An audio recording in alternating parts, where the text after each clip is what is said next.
founding members of the board for the Women's Jewish Learning Center, I am always the happy recipient.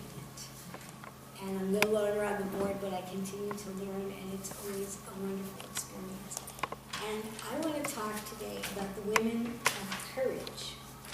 And first off, I want to just say that very often when you're thinking about Torah and women, there's a tendency to feel that women are given short shrift in the Torah.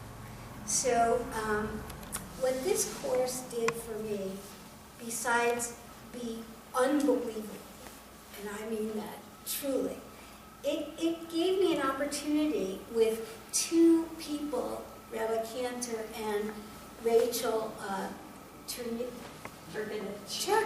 yes. Rachel Turkinich, who is a professor at a university in Toronto. Yeah. This was an opportunity to take learning from people who have really spent a long time understanding what they're reading. And it gave us an opportunity to read the text carefully and expand our understanding of what the Torah really has to say about women. The most we studied Miriam, Rivka, the daughters of Zlocha, Deborah, and Shulamit from the book of the Song of Songs, which represented all parts of the Tanakh, you know, the Torah, the Judges, and Ketuvim. So that was one thing. And what was really amazing was through the eyes of our teachers, we got to see this text in a very revolutionary and revelatory way. The story of Rivka, the wife of Isaac, for me has always been a problematic story, understanding her character, because it seems so odd that here she is in the narrative helping her son Jacob fool his father Isaac. And the rabbis have nothing bad to say about this, and this was always very troubling to me. So you can imagine how happy and shocked I was to look at this text very carefully, and starting with the Akedah, where Abraham is binding Isaac, and at the end of the Akedah, Isaac goes one way, Abraham goes another way. And clearly this has been a traumatic experience for both of these people. What happens in the Midrashic tradition to Abraham is at the moment that he's about to, that God says, the angel tells him, there's a ram, you'll sacrifice the ram instead of Isaac. He also receives a prophecy or a good tidings that Rebecca, who is unbeknownst to Abraham at this moment, that Isaac's partner in life has been born. So at least his trauma is lessened. But his trauma is not lessened at that point in the story. So then we have the story of continuing on in the Parsha of Toldot, where Abraham advises his servant Eliezer to find a wife for Isaac, and he gives him very specific instructions of how he's supposed to do this, and Eliezer promises that he'll do everything, and if he can't find the right person, Abraham releases him from his vow and his promise. But he must go back to where Abraham's family is and find a woman who will be suitable for Isaac. So then we learn that Rivka, the name Rivka, is not a Hebrew word. It is a word from the Ugaritic text, which was a language spoken in that area, and it means binding or bound. And so we see immediately the connection between Isaac and Rivka. Both of them have been bound, and it's easy to understand that together they'll be whole rather than broken. So also in the text that was most interesting was when you're hearing the story or reading the story of Isaac and Rebekah, we understand Rebekah a little bit differently than some of the other matriarchs. First of all, she acts on her own behalf. She, by her own volition, agrees to marry Isaac. She has free will and she's assertive in it. She also is very modest, and she also is the first woman in the Torah, and I think maybe the only woman in the Torah, to address God directly and to receive an answer. So they marry, and the usual understanding is that Rebekah is barren. She's infertile. But in the text, when we look at the Hebrew, I would imagine that in the Torah scroll itself, since it doesn't have any vowels, it has a hey, a vav, and an aleph, right? Right? For here. Right here. Right here. So the reading of it could be he or who. And in this class, we realized that perhaps the vocalization was wrong and that it is who. So Isaac is the one who is impotent.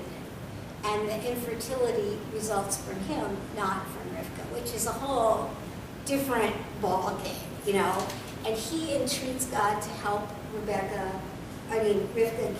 get pregnant, which she does.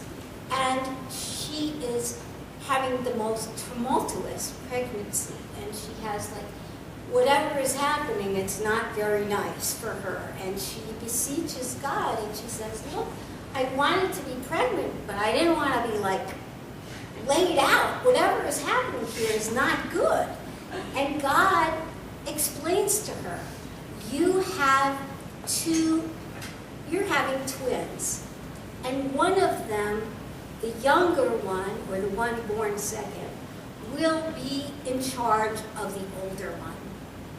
And he doesn't go much more than that, but he says, don't worry, it's all going to work out, it'll be fine. So she takes that, and that is her received prophecy, which is a very important key here, because as the story goes on, and we learn that that Isaac is about to bless Esau, who is the older son. Well, let's back up a little. So then we meet Esau and Jacob, and they couldn't be more different. Esau is a man of the field. He's a hunter. He's all of these things. Jacob is a guy who stays in his tent, and according to the Midrash, he's studying. And they couldn't be more different. And Jacob is a very calm and sort of not out there in your face type of person. Meantime, Esau is very impulsive, and his father, he really likes the fact that he's so manly and this and this. So, of course, you know the story that Esau sells his birthright to Jacob for a bowl of lentil soup. You know that, but Rebekah doesn't know that. Rivka is not, as most teenagers don't tell their mother what they're up to. In this case, Rivka also does not know that this has transpired between her two children. So when it comes time for Isaac to bless Esau, she's flipped out. I gotta stop this. This isn't what's supposed to happen. According to God's prophecy, I was going to have these two kids, and the younger one is going to be greater than the older one, and I have to facilitate this so that the prophecy will come true. And in that reading of this story, I first understood why the rabbis don't criticize Rivka, because she was acting in good faith with the prophecy that she received. And I think that in some of these stories, you have the sense that they're, as in Greek mythology and Greek stories of ancient world, the characters have tragic flaws.